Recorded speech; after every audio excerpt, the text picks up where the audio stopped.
Touring talkies ரசிகர்களுக்கு வணக்கம். வாங்க லென்ஸ் நிகழ்ச்சிக்கு போகலாம்.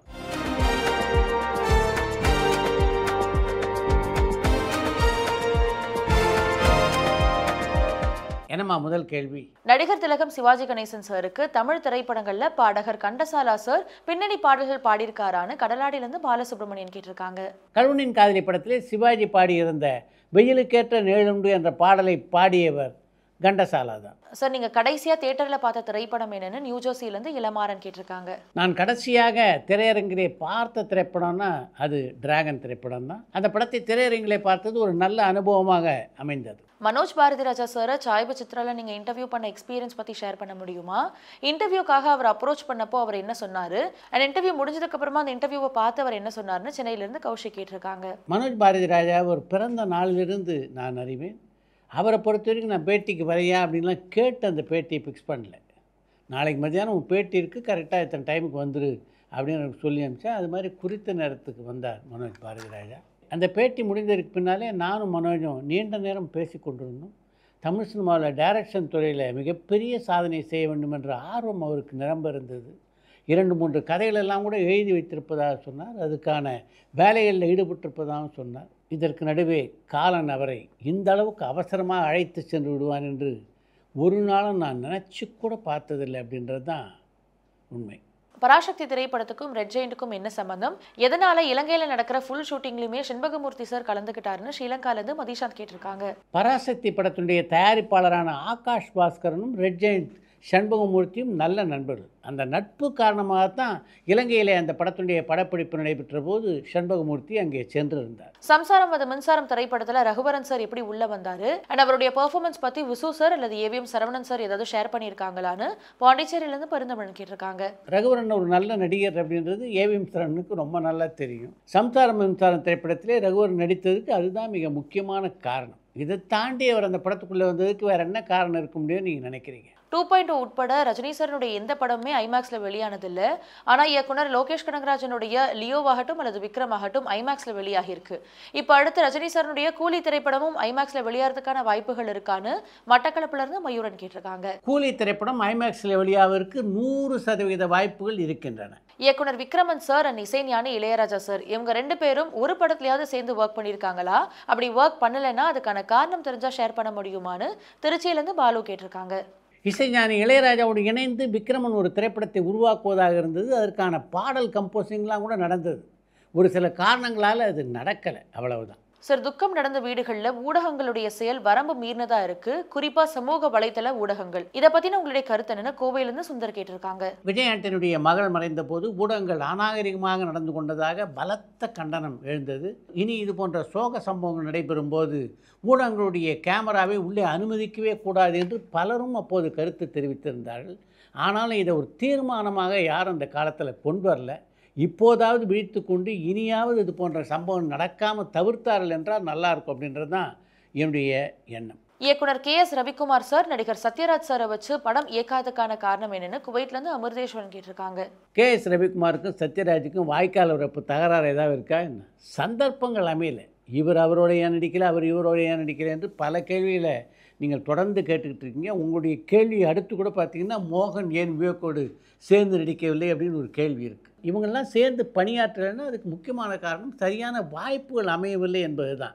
வாய்ப்புகள் அமைந்திருந்தால் எல்லாரோடனும் நடித்திருப்பார்கள். விவேக் சாரும் கிரேசி மோகன் சாரும் ஒரு படத்துல கூட சேர்ந்து ஒர்க் பண்ணவே இல்லையே, இதுக்கான காரணம் என்னன்னு தெரிஞ்சா ஷேர் பண்ண முடியுமான்னு பாண்டிச்சேரியிலேருந்து பெருந்தமிழன் கேட்டிருக்காங்க. பெருந்தமிழன், உங்களுடைய கேள்விக்கான பதிலை இதுக்கு முன் கேள்வியிலேயே சொல்லிட்டேன். நடிகர் சுந்தர் சி சாரனுடைய இயக்கத்துல நடிகை மாறின வரலாறு இருக்கான்னு சென்னையிலேருந்து சந்தனகுமார் கேட்டிருக்காங்க.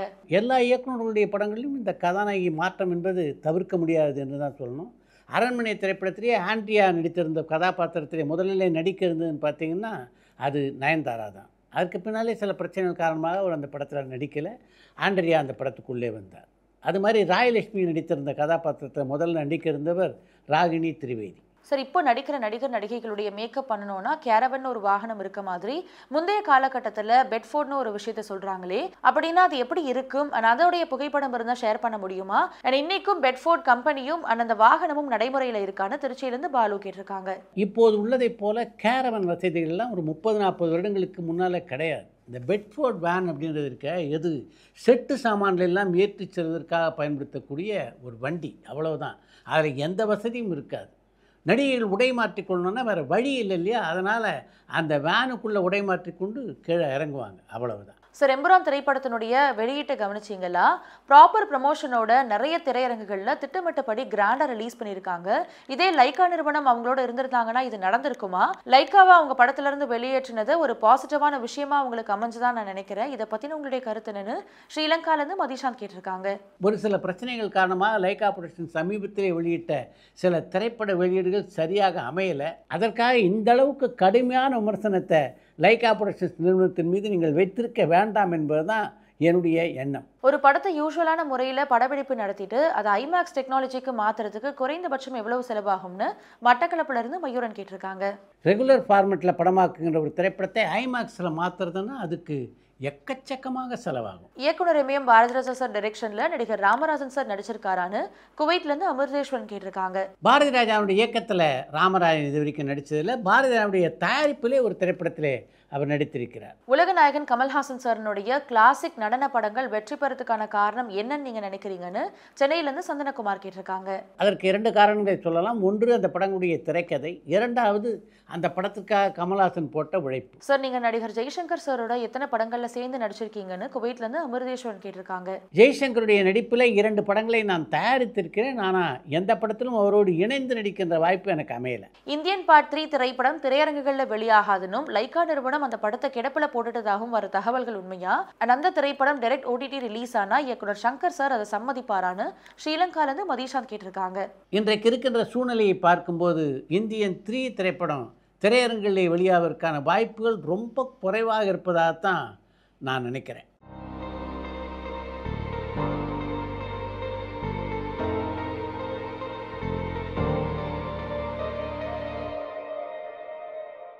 தமிழ் திரைப்படங்கள்ல அதிக இசைக்கருவிகளை கொண்டு இசையமைச்ச பாடல் என்ன அண்ட் கம்மியான இசைக்கருவிகளை கொண்டு இசையமைச்ச பாடல் என்னன்னு கடலாடியிலேருந்து பாலசுப்ரமணியன் கேட்டிருக்காங்க. புதிய படத்திலே சிவாஜி பாடுவதாக எங்கே நிம்மதி என்று தொடங்குகின்ற ஒரு பாடல் இடம்பெற்றிருந்ததை நீங்கள் அறிவீர்கள். அந்த பாடல் தான் மிக அதிகமான இசைக்கலைஞர்களோடு உருவாக்கப்பட்ட ஒரு பாடல் என்று சொல்லலாம். மிக குறைவான இசைக்கருவிகளோடு பதிவு செய்யப்பட்ட பாடல்னா பொம்மை திரைப்படத்திலே எஸ் பாலச்சந்தருடைய இசையிலே பதிவு செய்யப்பட்டிருந்த நீயும் பொம்மை நானும் பொம்மை என்ற பாடலை சொல்லலாம். கேஜே யேசுதாஸ் தான் அந்த பாடலை பாடியிருந்தார். அவரை பொறுத்த வரைக்கும் அதுதான் தமிழ் சினிமாவிலே அவர் பாடிய முதல் பாடல். அந்த பாடலுக்காக இசையமைப்பாளர் எஸ் பாலச்சந்தர் பயன்படுத்தியது புல்புல் தாரா என்ற இசைக்கருவியை மட்டும்தான். அடுத்து இன்று ஒரு தகவல். இளையராஜா ஏற்கனவே போட்டு வைத்திருந்த சில டியூன்களுக்கு ஏற்ப ஒரு கதை எழுதி அந்த கதையை ஆர் சுந்தரராஜன் படமாக எடுத்தார். அதுதான் வைதேகி காத்திருந்தாள் என்ற திரைப்படம். இது தமிழ் சினிமாவிலே முதல் முறையாக நடந்த நிகழ்ச்சியில். இதுக்கு முன்னாடி பார்த்தீங்கன்னா இளமை காலங்கள் என்ற ஒரு திரைப்படம். அந்த படத்திற்காக ஒரு சில பாடல்களை இளையராஜா பதிவு செய்து வைத்திருந்தார். அந்த பாடல்களுக்கேற்ப மணிவண்ணன் கதை எழுதி ஒரு திரைப்படத்தை உருவாக்கினார். அதுதான் இளமை காலங்கள் என்ற திரைப்படம். அந்த படத்தில் மோகன் கதாநாயகனாக நடித்திருந்தார். ஏறக்குறைய புரட்சித் தலைவர் எம்ஜிஆருடைய இயக்கத்திலே உருவாகி மாபெரும் வெற்றி பெற்ற திரைப்படமான உலகம் சுற்றுவாலியும் படமும் இதே பாணியில் தான் உருவானது என்கிறார் MS விஸ்வநாதன். அந்த படத்தை பொறுத்த வரைக்கும் முதல்ல கதை எழுதிட்டு எம்ஜிஆர் அந்த படத்தை படமாக்கலை. பாடல்களை எல்லாம் முதலிலே பதிவு செய்துவிட்டு அதுக்கு பின்னால் தான் கதை எழுதி அந்த படத்தை அவர் படமாக்கினார். இந்த ஊரில் எல்லாம் படப்பிடிப்பு நடக்க போகுது அப்படின்னு என்கிட்ட அவர் சொல்லுவார். அதற்கேற்ப நான் பாடல்களை கம்போஸ் பண்ணி அவருக்கு காமிப்பேன். அதில் சில பாடல்கள் அவருக்கு பிடிக்கும், சில பாடல்கள் அவருக்கு பிடிக்காது. பெரும்பாலும் பார்த்திங்கன்னா அந்த படத்திற்காக நான் போட்ட பல டியூன்களே அவர் ரசிக்கவில்லை என்பது தான் உண்மை. அதனால் எனக்கு கூட ஒரு மேலே மிகப்பெரிய கோபம் இருந்தது. எம்ஜிஆருக்கு பிடிக்குதோ இல்லையோ படத்துக்கு பாட்டு வேணும் இல்லையா, அதனால் 15 பாடல்களை அந்த படத்திற்காக நான் பதிவு செய்தேன். இவ்வளவு பாட்டு போட்டேன், எம்ஜிஆருக்கு இந்த பாடல் பிடிக்கலையே அப்படின்ற மனக்கவலை மட்டும் என்னை அரித்து கொண்டே இருந்தது. அதன் காரணமாகத்தான் அந்த படத்திற்காக மிகப்பெரிய தொகை எனக்கு சம்பளமாக எம்ஜிஆர் கொடுக்க முன்வந்த போது அதை நான் ஏற்க மறுத்தேன். அப்போ தான் புரட்சித் தலைவர் எம்ஜிஆர் ஒரு உண்மையை சொன்னார். நான் நன்றாக இல்லை அப்படின்னு சொன்னால் தானே நீ அதை விட நல்ல நல்ல டியூனாக போடுவேன். அதனால தான் பாடல்களுக்கு நீ மெட்டமித்த போது இந்த பாட்டு நல்லா இல்லைன்னு நான் திரும்ப திரும்ப சொல்லி கொண்டிருந்தேன். ஆனால் எல்லா பாடல்களுக்கும் மிகவும் அற்புதமாக இசையமைத்திருக்கிறாய் என்று என்னை பாராட்டினார் எம்ஜிஆர். நான் போட்ட பாடல்களை விட்டுக்கொண்டு அதற்கேற்ப ஒரு கதையை எழுதி எம்ஜிஆர் உருவாக்கிய திரைப்படம் தான் உலகம் சுற்று வாலிபன் என்ற தகவலை தன்னுடைய வாழ்க்கை வரலாற்று நூலிலே பதிவு செய்திருக்கிறார் மெல்லிசை மன்னர் MS விஸ்வநாதன். இத்துடன் இன்றைய லென்ஸ் நிகழ்ச்சி நிறைய பெறுகிறது. மற்றும் அடுத்த லென்ஸ் நிகழ்ச்சியிலே எந்தெந்த அசிஸ்டன்ட் டைரக்டர் மேலே எம்ஜிஆர் அட்டாச்மெண்ட்டாக இருந்தார் உங்களை மாதிரி? வேறு யாரும் அசிஸ்டன்ட் டைரக்டர் வரவே முடியாதுங்க. எங்கள் ஸ்தானத்தில் இன்னொருத்தர் வர முடியாது. எம்ஜிஆர் படங்கள்ல உங்களுக்கு எவ்வளோ சம்பளம்? 15,000 20,000 ரூபாய் தான் எக்ரிமெண்ட். வாங்குறது 40,000 வாங்கிடுவோம். அப்பா, எம்ஜிஆருக்கும் நீலகண்டனுக்கும் எப்படி இருந்த ரிலேஷன்ஷிப்? அவரை எப்படி வசப்படுத்துவோன்னு அந்த ஆள் நல்லா கண்டுபிடிச்சிட்டான். நல்லா சம்பாதிச்சோம். பரபரப்பான சினிமா செய்திகள், நட்சத்திரங்களின் பேட்டிகள், சினிமா வரலாறு ஆகியவற்றை பார்க்கவும் படிக்கவும் உங்களுக்கான இணையதளம் tourantalkies.co.